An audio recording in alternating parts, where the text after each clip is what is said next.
This is the San Francisco 49ers Report by Chat Sports. Chase Sr. here with you, no matter where you are, how you're tuned in. I appreciate you for making today's show a part of your day. And on the docket, we are going to preview this Week 2 game between two 1-0 teams in the San Francisco 49ers and the Minnesota Vikings. A programming reminder, be sure to join us on Sunday. And for those of you who watch this show from the West Coast, it's going to be an early one with this 1 p.m. Eastern start. So we'll be going live an hour before kickoff with our pregame show. So our coverage begins at 12 p.m. Eastern, 9 a.m. Pacific. And I'm hoping that we can beat our Week 1 numbers because our first watch party of the regular season against the New York Jets, 229,000 views. It's the best place to experience a Niners game day outside of being at the actual game. So make sure you hang out with us for our Niners-Vikings watch party. Can't wait for this game. It's sneakily one of the best NFL games on the schedule here for Week 2, considering what transpired between Minnesota and San Francisco last year and how Brian Flores, the defensive coordinator for Minnesota, did such a terrific job with his game plan and the defensive attack against Kyle Shanahan and the Niners. Kickoff set for 1 p.m. Eastern, 10 a.m. Pacific, as I noted, and the 49ers coming off that really impressive win against the Jets. I think all things considered, San Francisco had the most impressive performance among 32 teams in Week 1. They're 5-point favorites in this game, and the total over-under set at 46 even. Minneapolis Blues. Let's also start there because the 49ers, oddly enough, have not won in Minnesota since 1992. It has been a place where they have not been able to get a victory, and that is 7 straight road losses to the Minnesota Vikings at their crib. And what's interesting about this game is that, the 49ers haven't fared well against the Vikings when Minnesota has been home, but the 49ers also coming off a short week, having played on Monday Night Football. So this is going to be an interesting matchup for so many reasons, and it's an early kickoff for San Francisco, being that they are stationed in California. A look back at the game from last year. Niners lost that one 22-17. That was their second consecutive loss en route to 3 consecutive defeats. They lost to the Browns the week prior on that Jake Moody miss, lost to Minnesota, then they came back home before the bye, and they lost to the Cincinnati Bengals. So after that 5-0 start, the Niners dropped 3 in a row.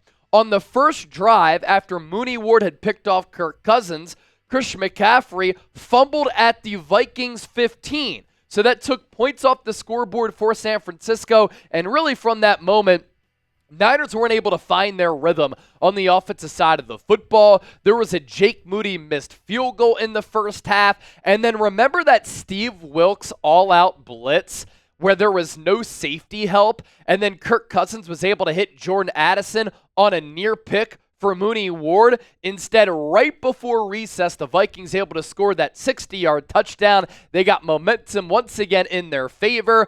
Purdy struggled against this Brian Flores-led defense. He threw 2 interceptions, one coming to end the game, and Kirk Cousins played one of his best primetime games of his career, 35 of 45 for 378 yards, as the Vikings seemed to be turning it around, and then the following week, he popped his Achilles.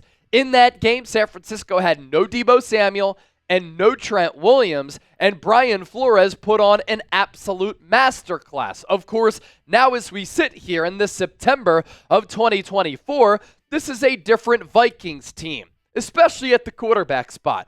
Kirk Cousins signed with the Atlanta Falcons. He got $100 million in guaranteed money from Atlanta, and now former Niners backup quarterback Sam Darnold is the starting quarterback for the Vikings after a season-ending knee injury to J.J. McCarthy. And Darnold got off to a really good start in Week 1 for the Vikings against a horrible New York Giants team. But nonetheless, Darnold was really good in that game. Very accurate, very decisive. He threw a couple of tight window darts, 19 of 24, 208 yards. He completed nearly 80% of his passes. Yards per completion at 8.7, 2 touchdowns, 1 pick, and 2 of his touchdowns, really good play designs from Kevin O'Connell. And Sam was certainly slinging it. He was nearly flawless and perfect to start the game, in fact. He started the game against New York 12 of 12.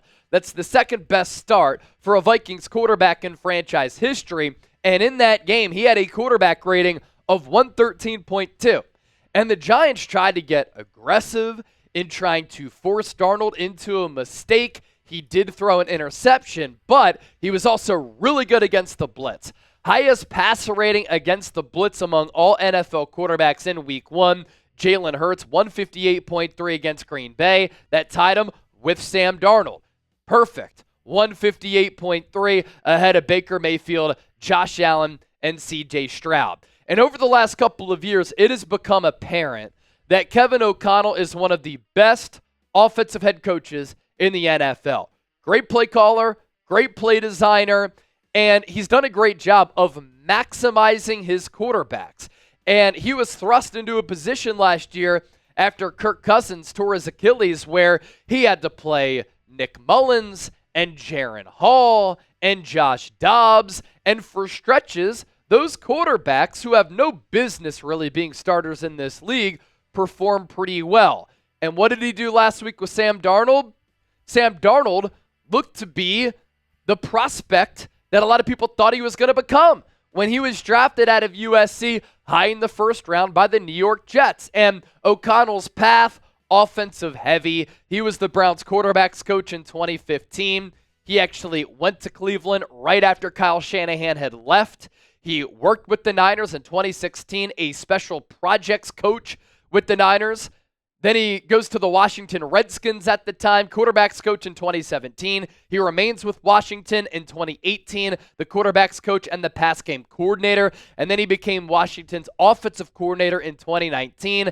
And then Sean McVay hired him with the Los Angeles Rams, where he was the OC in 2020 and 2021. Then he became the Vikings head coach in 2022 with that track record and that resume. Once again, this will be another good test for new Niners defensive coordinator Nick Sorensen. His first game calling plays as a defensive coordinator in this league was up against Aaron Rodgers. And I thought last week he called a really good game. After the game, Fred Warner called it flawless. And now we'll get to see what Nick Sorensen can do against one of the better offensive minds in the NFL in Kevin O'Connell. And while the Vikings don't have Kirk Cousins at quarterback, they have Sam Darnold, and J.J. McCarthy is out for the year after that knee surgery. This is still a solid team with good offensive weapons. Aaron Jones let go by the Green Bay Packers, the Packers signing Josh Jacobs. So Jones said, you know what? I'm going to stay in the NFC North. I'm going to go to Minnesota. And he looked spry in Week 1 against New York. Justin Jefferson, maybe the best wide receiver in the National Football League. Jordan Addison, a very good number 2, who last year had more than 1,000 yards, but he's banged up. We'll talk about him in a moment. And then Jalen Naylor, he is a speedster who can get vertical and take the top off of the defense. Not really a well-rounded or complete wide receiver, but does add that speed dimension to this Vikings offense. And in speaking of Jordan Addison, during the preseason, he had another ankle sprain on a different ankle. And then against New York, he injured his other ankle. So his status going into this game is in doubt, and that could hurt this Minnesota offense for sure. And then TJ Hawkinson is out for at least the first 4 weeks of the season after last year he tore his ACL and his MCL. So Minnesota here, pretty light on skill position talent, but what do good offensive coaches do? They find ways to scheme up explosive plays with the existing players on their roster. So that's the Vikings injury report. As for the Niners injury report, we'll continue to monitor the status of the reigning NFL Offensive Player of the Year and Christian McCaffrey. He said that he's approaching this week as if he's going to play. Ian Rappaport said he's pretty much doubtful, and the Niners are going to be very cautious. There are other reports that the Niners are saving Christian McCaffrey from himself. He, of course, loves ball. He wants to play, but you can't mess around with that Achilles. If he can't go, it'll be the Jordan Mason show. Jawan Jennings had that hip drop tackle, unfortunately, against the New York Jets. and we'll continue to monitor his status. He does have a chance to play. I highly doubt that Yetur Gross-Matos with that knee injury that he suffered in the preseason finale, and D. Winters with that ankle injury. I doubt that those latter two players are going to be able to play in this football game. Who you got? Niners, Vikings. One of the best games on the slate this upcoming Sunday. Type SF or MIN. I'll reveal my prediction coming up a little bit later here as we're just getting started with our Niners-Vikings preview. If you've missed the last 2 days of the 49ers report, we are so stoked to bring on PXG as a brand new sponsor. They have helped to elevate my golf game, and they can elevate your golf game. You have to go in for a club fitting. It is an absolutely incredible experience. They'll set you up in front of a golf simulator with one of their employees, and they know so much about golf. And then the technology where they track your swing data, your exit velocity, the carry, they'll look at your swing, and then they'll be able to make changes to the club face and the actual club and the grip, and it will allow you to really hit the ground running if you want to improve your golf game. So when it comes to my iron game specifically, it's always a work in progress. When I heard how the new PXG Black Ops irons can dramatically improve your game, I had to give them a try. I booked a fitting at a PXG location, brought my current irons. I took the PXG Irons Challenge. It was so cool. I was blown away. The new PXG Black Ops irons are game improvement missile launchers that feature X-Core 2 technology and a dual cavity design that combines their high strength, ultra-thin maraging steel club face to deliver superior forgiveness, absolutely explosive distance. I couldn't believe the carry off the club face when I was swinging these new clubs at the driving range with the videos that we're showing you here, and a feel that's softer than a baby bunny. The new Black Ops irons are incredibly easy to hit. They maximize your performance. They make rounds of golf more fun, and yeah, they're really affordable. Only $149.99 a stick. That is a great price for a great golf iron. So take the PXG Irons Challenge. It's a ton of fun. And how about this deal, right? If your old irons deliver more distance or tighter dispersion, that means accuracy, than the PXG irons during your fitting, you'll get a $100 MasterCard rewards card. So hurry. This offer ends October 7th. Book your fitting today at a PXG location by going to pxg.com. That's pxg.com, and you can tell them that Chase Senior Chat Sports and the 49ers Report sent you. You could set up your fitting today. There are so many different locations all across America, including a bunch in California and in the Bay Area. 200-plus locations to visit. There is an East Bay location in Dublin, California. There is one in Orange County in Huntington Beach, California. Stone Tree Golf Club in Novato, California, and hundreds more nationally. We'll put all that information down in the comment section and attach to the pinned comment of today's Niners Report. Let's move forward with our preview here. My keys to the game for the San Francisco 49ers to take down the Minnesota Vikings in Week 2 to move that record to 2-0. Let's dive right in. The constant theme for the Niners, I should say, in Week 1 against the Jets, they had to settle for a lot of field goals. Now, they still blew up the scoreboard, but if you finish drives with touchdowns instead of field goals in this game against Minnesota, you're going to be well off, because I do think Minnesota is somewhat limited on the offensive side of the football. It was great that Jake Moody, the kicker for the Niners, won NFC Special Teams Player of the Week. It's great that he probably helped a lot of you win your fantasy games in Week 1, 6 of 6 on his field goals, 2 of 2 on his PATs, 2 of 2 on kicks of 50-plus yards.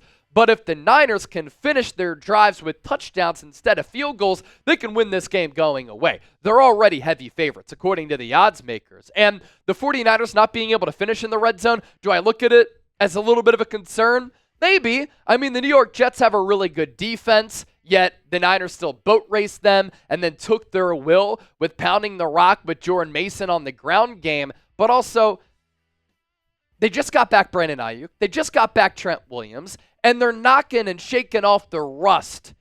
And that's what happens in the first game of the season. Sometimes you have to shake off the cobwebs a little bit, and I expect San Francisco to be better offensively situationally.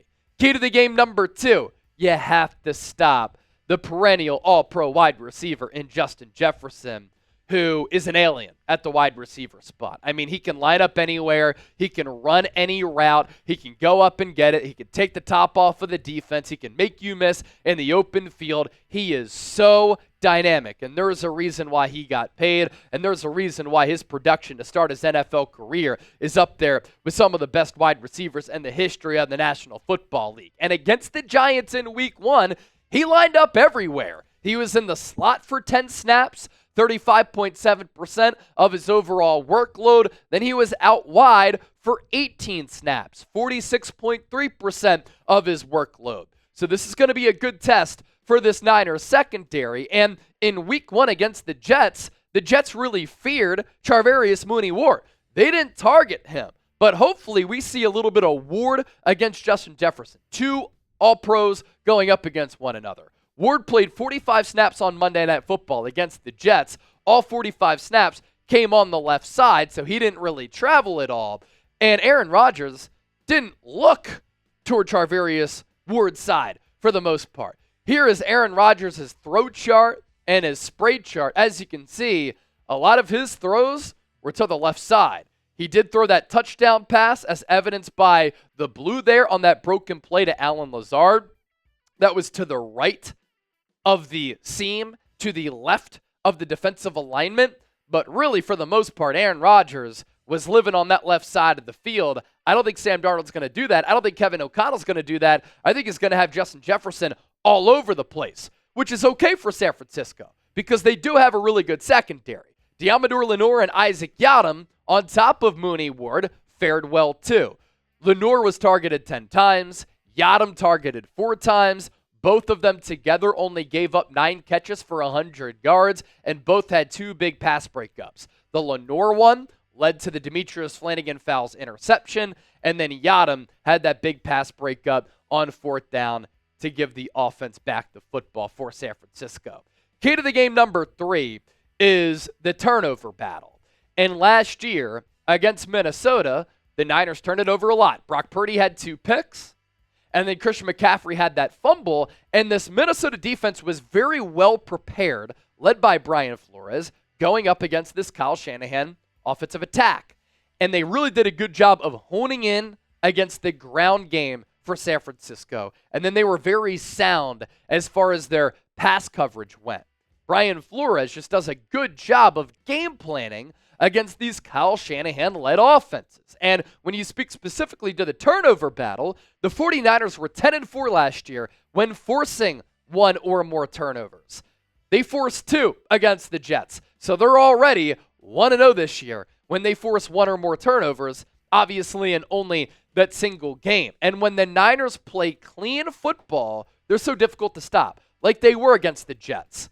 Jordan Mason, stepping in for the reigning NFL Offensive Player of the Year, he runs for nearly $150. The Niners' offensive line was humming, and they were moving downhill. And then through the aerial attack, Brock Purdy was able to complete passes to 6 different players. And turnovers undid San Francisco against the Vikings last year, and you just can't go about it in that way if you're going to play sloppy and expect to have success against this Flores-led defense. Key to the game number 4 is the Niners' offensive line against still a very solid Vikings front. Even though they lost Danielle Hunter in NFL free agency, this Niners' offensive line going into the year, a question mark. Against the Jets, completely dominant. Was that a mirage, or is it a sign of things to come? The Niners posted a 96.1 pass block win rate, 3rd best in the NFL in Week 1. Trent Williams, Aaron Banks, and Spencer Burford were perfect as far as their pass block win rate. Trent Williams didn't give up pressure. And 94 of Jordan Mason's 147 rushing yards were before contact. They did a great job of opening up holes in the ground game as well. And speaking of Jordan Mason, if McCaffrey can't go, ride JP Mason. The dude is special. I've been saying it over the last couple of years. The real ones know that. Finally, the nation and the casuals were able to see that against the Jets on Monday night. 28 carries, 147 yards, 5.3 yards per carry, along a 24 and a touchdown. He runs with a heavy hat. He is brutally physical, and against a physical Vikings defense, I think that Jordan Mason can be an answer to have success against a run defense under Flores that has fared pretty well. So running the ball in that manner for San Francisco, it's big boy football. What do the Vikings like to do defensively? Play physical, downhill, big boy football. So this is really a matchup and a meeting of two teams who thrive and enjoy playing physical football and taking your will in that category. And the Vikings are going to stack the box. They're going to get creative with their coverages. They're going to send blitzes from time to time. And it's really a great offense against defense type of matchup here in week 2. My prediction, I know the Niners have not beat the Minnesota Vikings in Minneapolis since 1992. That is 7 straight losses for San Francisco on the road against the Vikings at their place. But with how dominant they were against the Jets and the room for San Francisco to grow, and if they don't settle for field goals, as Jake Moody was 6 of 6 last week, and they finish those drives instead with touchdowns, and they play a clean brand of football, I just think that San Francisco is too good of a team. They're far too talented to lose this game. I think they end that drought of not being able to win in Minnesota, and the Niners beat the Vikings 26-20. Sam Darnold throws an interception. The Niners obviously know him well because he was this team's backup quarterback last year, and the Niners pushed that record to 2-0.